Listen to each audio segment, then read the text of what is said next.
Continue video करते जा रहा हूँ, लेकिन देख रहा हूँ कि बहुत सारे कैंडिडेट जो एएनएम के कैंडिडेट हैं वो अब दूर भागते जा रहे हैं। क्या कर रहे हैं? दूर भागते जा रहे हैं। कोई दिक्कत नहीं है, मेरा काम है आपको कराना, पढ़ाते चलना। तो आज हम 34 नंबर का वीडियो आप सभी के लिए लेकर आ चुके हैं यहाँ पे। 33 तक नहीं देखे हैं तो जाकर ज़रूर देखना चाहिए। चलिए 34 में भी हम लोग 100 क्वेश्चन आज देखेंगे। बहुत ही शानदार हम लोग आज नर्सिंग थ्योरी से रिलेटेड जो भी क्वेश्चन है उसको यहाँ पे कंप्लीट करेंगे। ठीक है, तो नर्सिंग थ्योरी से रिलेटेड कोई भी क्वेश्चन आपके एग्ज़ाम में आता है इससे बाहर नहीं आएगा। चलिए करते हैं वीडियो को शुरू। कहता है नर्सिंग थ्योरी का मुख्य लक्ष्य क्या होता है? नर्सिंग सिद्धांत का मुख्य लक्ष्य होता है कि नर्सिंग प्रैक्टिस को मार्गदर्शन देना और रोगी के देखभाल में सुधार करना। नर्सिंग थ्योरी का मतलब है कि प्रैक्टिस को मार्गदर्शन करना, जो भी प्रैक्टिस करता हो, और रोगी के देखभाल में सुधार करना। ठीक है, नाइटिंगेल थ्योरी किस पर केंद्रित है? तो नाइटिंगेल थ्योरी पर्यावरण और स्वच्छता पर केंद्रित है। ठीक है, आगे है ओरेम का सेल्फ केयर थ्योरी किस पर आधारित है? ओरेम का सेल्फ केयर थ्योरी किस पर आधारित है? तो रोगी की आत्म देखभाल क्षमता पर। ठीक है, सेल्फ मतलब खुद के देखभाल पर जो है, आत्म देखभाल क्षमता पर जो है ओरेम का सेल्फ केयर थ्योरी आधारित है। आगे है पेप्लू का इंटरपर्सनल थ्योरी किस क्षेत्र से संबंधित है? तो पेप्लाउज का थ्योरी जो है नर्स और रोगी के बीच, जिसे टीएनपीआर कहते हैं, उस पर आधारित है पेप्लाउज का थ्योरी। ठीक है, आगे है हिल्डेगार्ड पेप्लू ने नर्सिंग को किस दृष्टिकोण से देखा? तो हिल्डेगार्ड पेप्लू ने नर्सिंग को एक मनोवैज्ञानिक और सामाजिक संबंध के रूप में देखा। इसीलिए इन्होंने नर्स पेशेंट रिलेशनशिप को भी बताया और इन्होंने मनोवैज्ञानिक और सामाजिक संबंध को भी रूप में, यानी बेसिकली यह एक रिलेशनशिप के रूप में नर्सिंग को देखा। ठीक है, वर्जीनिया हेंडरसन की परिभाषा नर्सिंग की क्या है? तो वर्जीनिया हेंडरसन की परिभाषा, नर्सिंग की जो परिभाषा है, रोगी की स्वतंत्रता बढ़ाने में सहायता करना, यानी रोगी को खुद पर निर्भर बनाना। इस टाइप से नर्सिंग को परिभाषित किया वर्जीनिया हेंडरसन ने। ठीक है, आगे है जीन वाटसन का थ्योरी किस पर बल देता है? जीन वाटसन का थ्योरी किस पर बल देता है?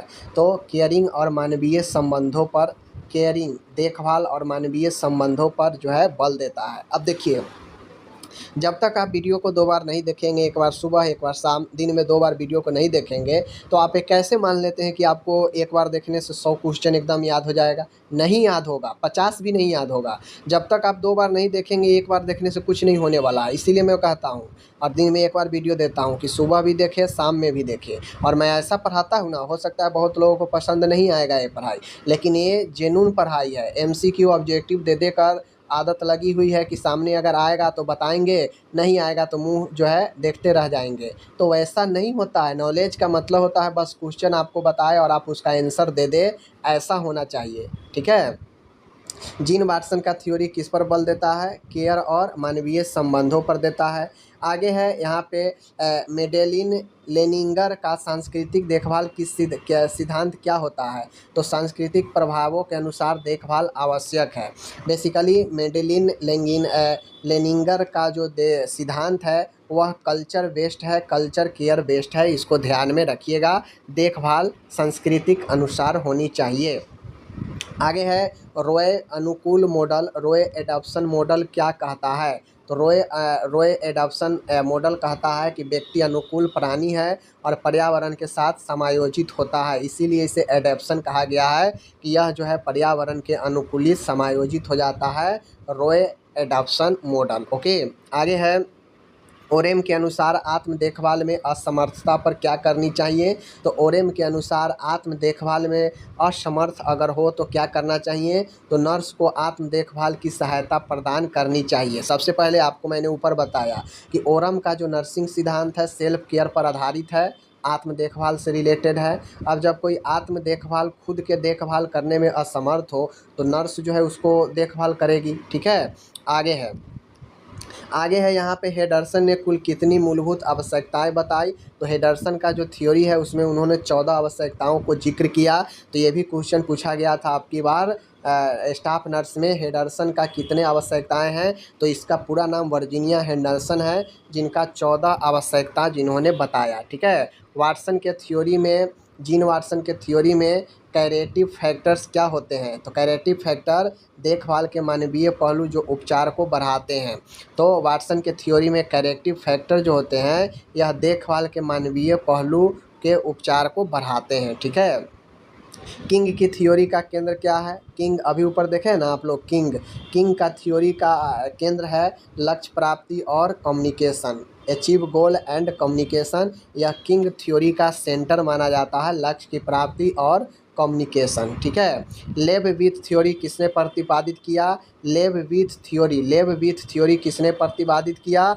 तो देख लीजिए, कॉलिन्स लेबविथ, नाम पर ही इनको पढ़ा है, नाम पे ही इनका पढ़ा है। देख लीजिए, लेबविथ थ्योरी जो है कॉलिन्स लेबविथ के नाम पर ही पढ़ा। अब एग्जाम में कैसे क्वेश्चन पूछ लेगा, तो एग्जाम में लेबविथ को हटा देगा, क्योंकि लेबविथ दे देगा तो आप पढ़े हैं कि भाई इसके नाम से ही ये सिद्धांत है।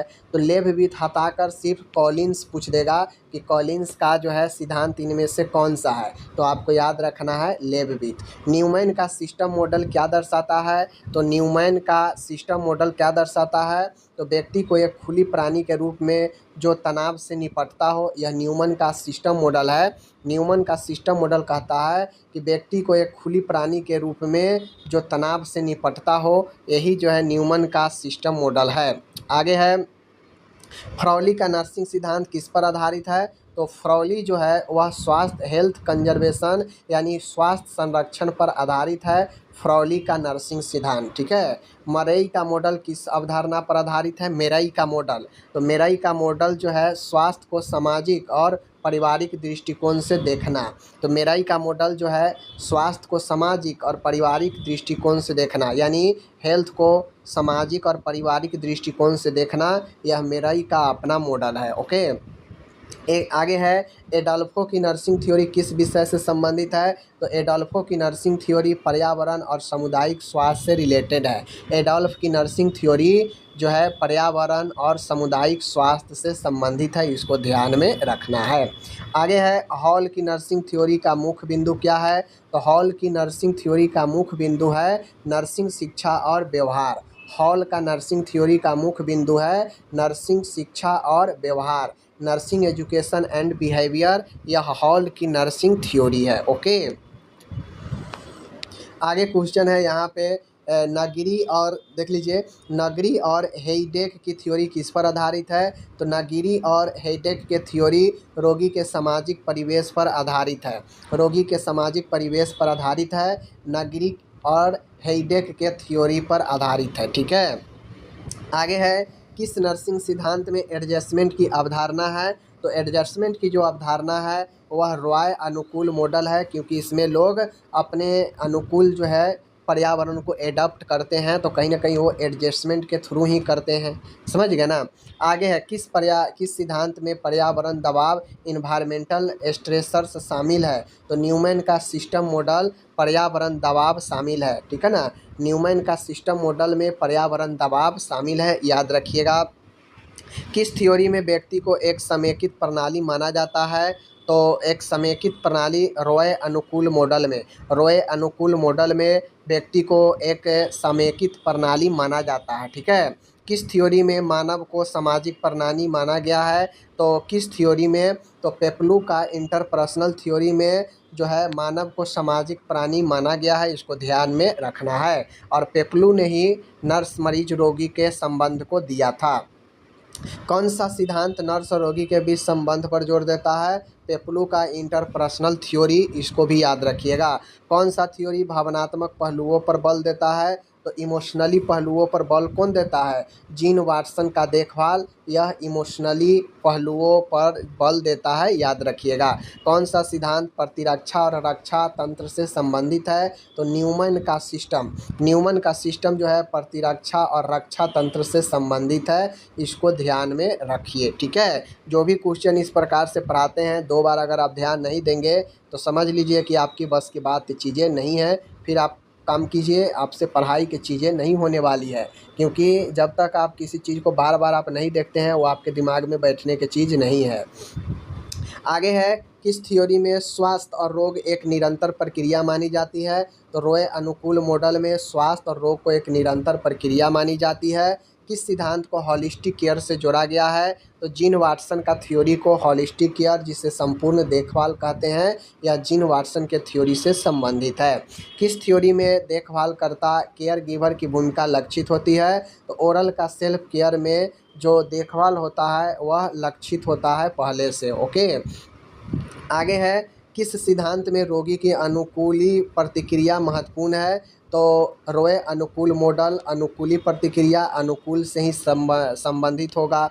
किस थ्योरी में महिला स्वास्थ्य पर विशेष ध्यान है? तो किस थ्योरी में? एडोल्फ की थ्योरी में महिला स्वास्थ्य पर विशेष ध्यान है। एडोल्फ के थ्योरी में महिला स्वास्थ्य पर विशेष ध्यान है। आगे है, इस थ्योरी में सांस्कृतिक अंतर महत्वपूर्ण माने जाते हैं? तो मेडलिन लेनिंगर का सांस्कृतिक देखभाल सिद्धांत, मेडलिन लेनिंगर का कल्चरल जो केयर है, यह आपको महत्वपूर्ण माना जाता है, सांस्कृतिक अंतर। ठीक है, आगे है, किस थ्योरी में देखभाल को विज्ञान और कला कहा गया है? तो किस थ्योरी में देखभाल को विज्ञान और कला कहा गया है? समझ गए? तो देखिए, किस थ्योरी में देखभाल को विज्ञान और कला कहा गया है? तो जीन वाटसन का थ्योरी, जीन वाटसन के थ्योरी में नर्सिंग को जो है देखभाल को विज्ञान और कला कहा गया है जीन वाटसन के थ्योरी में। किस सिद्धांत का उपयोग रोगी शिक्षा हेतु करता है? तो ओरम का सेल्फ केयर थ्योरी में जो है आपको ओरम का सेल्फ केयर थ्योरी सिद्धांत का उपयोग रोगी शिक्षा हेतु करता है। किस थ्योरी में सामाजिक समर्थन का महत्व है? तो पेप्लू का इंटरपर्सनल थ्योरी। समझ गए? आगे है, किस सिद्धांत में नियंत्रण और चुनौतियां शामिल है? तो किंग का लक्ष्य प्राप्ति थ्योरी, किंग का अचीव गोल थ्योरी जो है वह आपके नियंत्रण और चुनौतियों पर शामिल है, याद रखिएगा। आगे है, किस थ्योरी में मानव को सक्रिय भागीदारी माना जाता है? तो ओरम का सेल्फ केयर थ्योरी, जहाँ पे व्यक्ति को सक्रिय भागीदारी माना गया है। आगे है, कौन सा सिद्धांत नर्सिंग अनुसंधान को प्रेरित करता है? तो वाटसन का देखभाल सिद्धांत नर्सिंग रिसर्च को जो है आपको प्रेरित करता है, वाटसन का। ठीक है, आगे है, किस थ्योरी में नर्स की भूमिका एक परिवर्तनकर्ता के रूप में जो है होता है? किंग का थ्योरी, किंग का थ्योरी में नर्स की भूमिका एक परिवर्तनकर्ता के रूप में दिखाया गया है। समझ गए? आगे है, किस सिद्धांत में मानव को जीवंत प्रणाली लिविंग सिस्टम कहा गया है? किस सिस्टम में मानव को जीवंत प्रणाली लिविंग सिस्टम कहा गया है, जीवंत प्रणाली कहा गया है? तो न्यूमन का सिस्टम। किस सिद्धांत में तनाव और सामना कोपिंग शामिल है? न्यूमन का सिस्टम में तनाव और सामना शामिल है। आगे है, किस थ्योरी में स्वास्थ्य को संतुलन कहा गया है? तो पेंडल्टन का संतुलन मॉडल, पेंडल्टन का बैलेंस मोड हालांकि नर्सिंग में कम प्रचलित है, लेकिन इसे स्वास्थ्य में संतुलित के लिए जाना जाता है। आगे है, किस सिद्धांत में रिस्क और सुरक्षा प्रोटेक्शन की अवधारणा है? तो ओरम का self care deficit model, Oram का सेल्फ केयर डिफिसिट मॉडल में रिस्क और सुरक्षा दोनों की जो है अवधारणा है, बात है।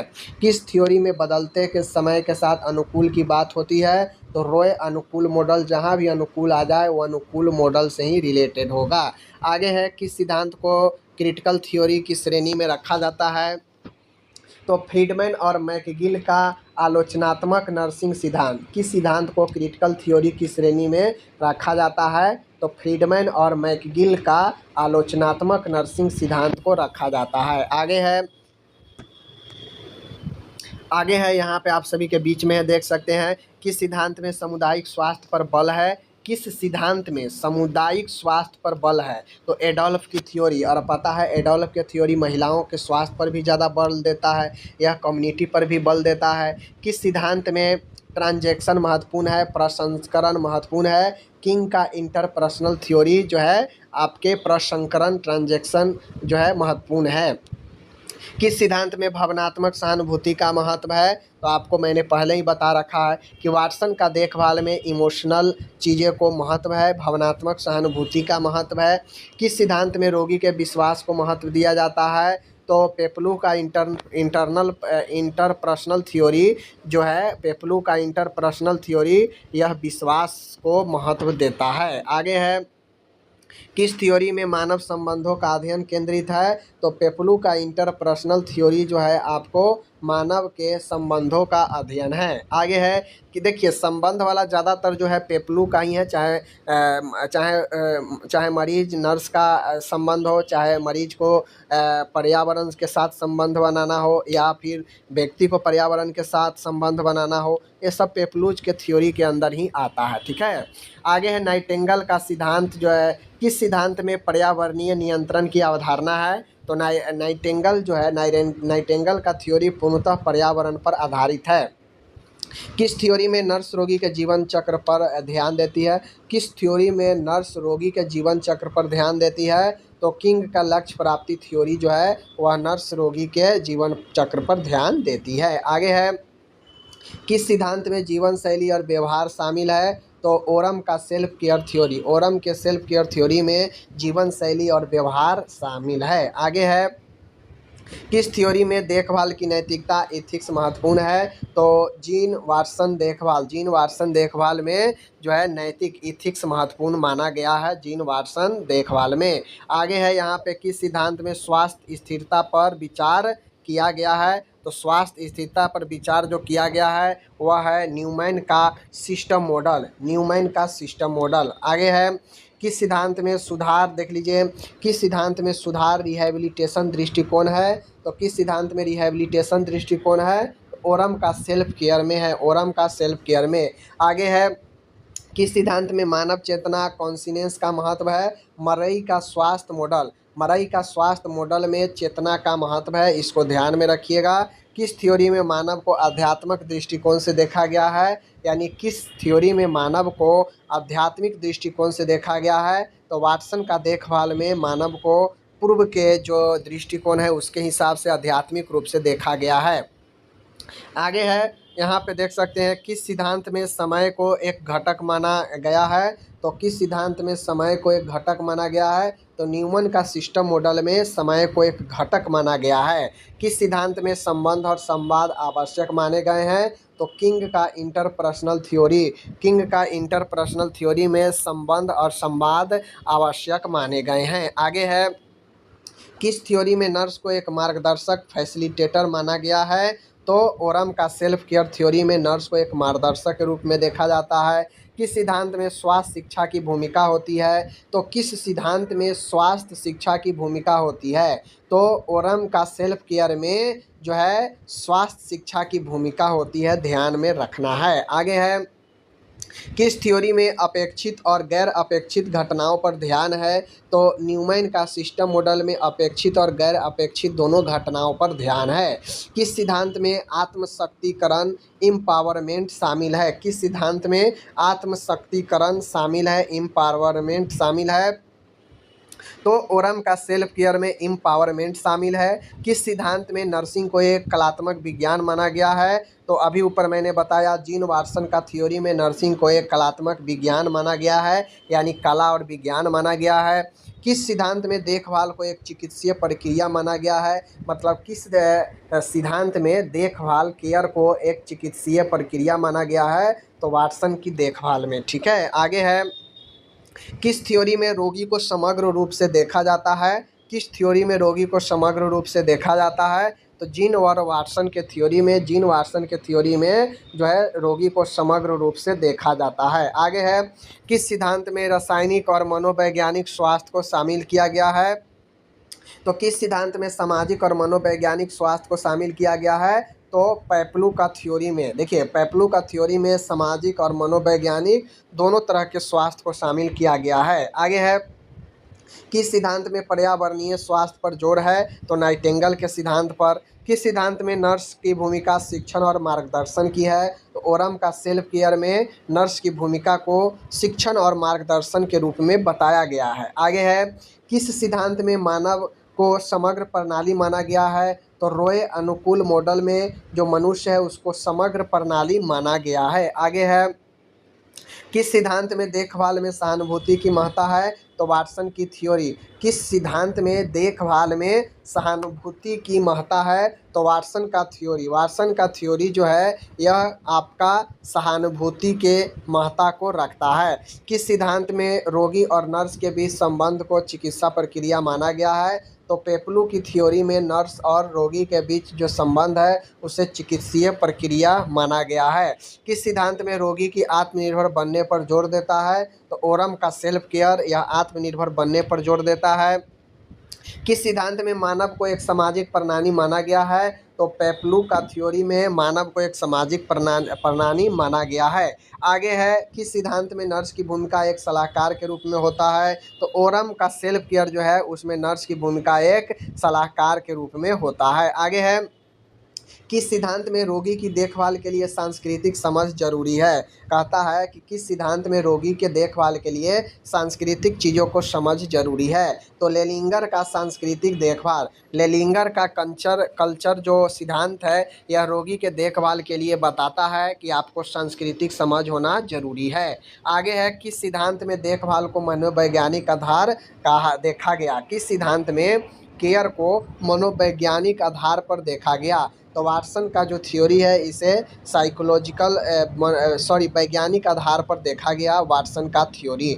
आगे है किस सिद्धांत में रोगी की समग्र भलाई पर ध्यान दिया जाता है, तो रोय अनुकूल मॉडल जिसमें मरीज के अनुकूल के हिसाब से समग्र भलाई पर ध्यान दिया जाता है। किस सिद्धांत में तनाव से निपटने की रणनीतियाँ शामिल है, तो न्यूमैन का सिस्टम मॉडल में एंजाइटी तनाव स्ट्रेस से निपटने की रणनीति है। ठीक है, न्यूमैन का सिस्टम मॉडल। आगे बढ़ते हैं यहाँ पे, तो आगे है किस सिद्धांत में स्वास्थ्य एक निरंतर प्रक्रिया है, तो रोय अनुकूल मॉडल यह एक निरंतर प्रक्रिया है। किस सिद्धांत में नर्सिंग को एक पेशेवर माना जाता है, तो हेडरसन का थ्योरी। हेडरसन के थ्योरी को जो है यह किस सिद्धांत में नर्सिंग को एक पेशेवर माना गया है, तो हेडरसन का थ्योरी में नर्सिंग को एक प्रोफेशन माना गया है। आगे है किस सिद्धांत में रोगी की सक्रिय भागीदारी माना गया है, तो ओरम का थ्योरी में नर्सिंग को ओरम के थ्योरी सिद्धांत में रोगी के सक्रिय भागीदार माना गया है। आगे है किस सिद्धांत में मानव के मनोवैज्ञानिक पहलुओं को समझा जाता है, तो पेपलू के थ्योरी में व्यक्ति के मनोवैज्ञानिक पहलुओं को समझा जाता है। आगे है किस सिद्धांत में देखभाल ने नैतिक पहलुओं पर बल है, तो वाटसन का थ्योरी। वाटसन के थ्योरी जो है यह नैतिक पहलुओं पर बल देता है। आगे है किस सिद्धांत में नर्सिंग अनुसंधान की भूमिका बताई गई है, तो किस सिद्धांत में नर्सिंग अनुसंधान की भूमिका बताई गई है, तो वाटसन की थ्योरी में बताई गई है। ओके, आगे है यहाँ पे किस सिद्धांत में रोगी की आत्मा देखभाल, तो मैंने बताया ओरम सेल्फ केयर। ठीक है, आत्मा मतलब स्वयं। किस सिद्धांत में पर्यावरणीय कारकों पर प्रभाव शामिल है, तो नाइटिंगेल के सिद्धांत पर्यावरण से रिलेटेड है। किस सिद्धांत में मानव को एक जीवित प्रणाली के रूप में देखा गया है, तो न्यूमैन का सिस्टम मॉडल में मानव को एक जीवित प्रणाली के रूप में देखा गया है। आगे है किस सिद्धांत में रोगी के जीवन चक्र पर ध्यान होता है, तो किस सिद्धांत में रोगी के जीवन चक्र पर ध्यान होता है, तो किंग थ्योरी के ऊपर। ठीक है, किंग थ्योरी के ऊपर। आगे है यहाँ पे किस सिद्धांत में रोगी को एक उपचारात्मक कला माना गया है, तो किस सिद्धांत में रोगी को एक उपचारात्मक कला माना गया है, तो वाटसन के थ्योरी में। ठीक है, आगे बढ़ता हूँ यहाँ पे, तो किस सिद्धांत में रोगी और नर्स के बीच संवाद आवश्यक है, तो किंग के थ्योरी में नर्स और रोगी के बीच संवाद आवश्यक है। किस सिद्धांत में सामाजिक और सांस्कृतिक कारकों को महत्व दिया गया, तो लेलिंगर का सांस्कृतिक देखभाल सांस्कृतिक महत्ता दिया गया। किस सिद्धांत में नर्सिंग को मानव सेवा के रूप में देखा गया, तो हेडरसन 14 जो नर्सिंग तत्व दिया, तो हेडरसन ने ही बताया कि नर्सिंग को मानव सेवा के रूप में देखा गया। किस सिद्धांत में रोगी की स्वतंत्रता को प्राथमिकता दी गई, तो हेडरसन ने ही जो है रोगी के प्राथमिकता दिया। ठीक है, किस सिद्धांत में नर्स को एक शिक्षक की रूप में कहा गया, तो ओरम का जो सेल्फ केयर है उसमें नर्स को एक टीचर के रूप में भी देखा गया। आगे है एक शिक्षक में रोगी की देखभाल में पारिवारिक भूमिका पर बल जो है मेराई का मॉडल। मेराई का मॉडल जो है रोगी की देखभाल में परिवार के भूमिका को बताया। ठीक है ना। किस सिद्धांत में रोगी को समग्र देखभाल पर जोर है, तो जीन वाटसन का थ्योरी। किस सिद्धांत में रोगी के टोटल कंप्लीट केयर पर जोर दिया जाता है, तो जीन वाटसन थ्योरी। ठीक है, इस चीज़ को ध्यान में रखिए। आगे है यहाँ पे, आगे है किस सिद्धांत में नर्सिंग को एक विज्ञान और कला दोनों माना गया? तो आपको पता है जीन वाटसन का थ्योरी में नर्सिंग को एक विज्ञान और कला माना गया। तो इस प्रकार से मैंने आपको टोटली के टोटली 100 प्रश्न, वो भी थ्योरिकल बेस्ड थ्योरी से रिलेटेड मैंने आपको कराया। मैं बार बार बोलता हूँ, मैं एक बार आपको रिवाइज करवा दिया। जब तक आप इसको 2 बार अपने माइंड में नहीं सोचेंगे कि किसका थ्योरी कहाँ पे लागू होता है, मेहनत जब तक नहीं करेंगे तब तक मुश्किल है। क्योंकि ग्रुप में मैं पीडीएफ देता रहता हूँ, लेकिन पीडीएफ का भी वैल्यू तभी होता है जब आप उसे 1-2 बार पढ़ते हैं। नहीं पढ़ते हैं तो कोई वैल्यू नहीं है किसी भी पीडीएफ, किसी भी पढ़ाई का। ओके, मिलते हैं अगले वीडियो में। धन्यवाद।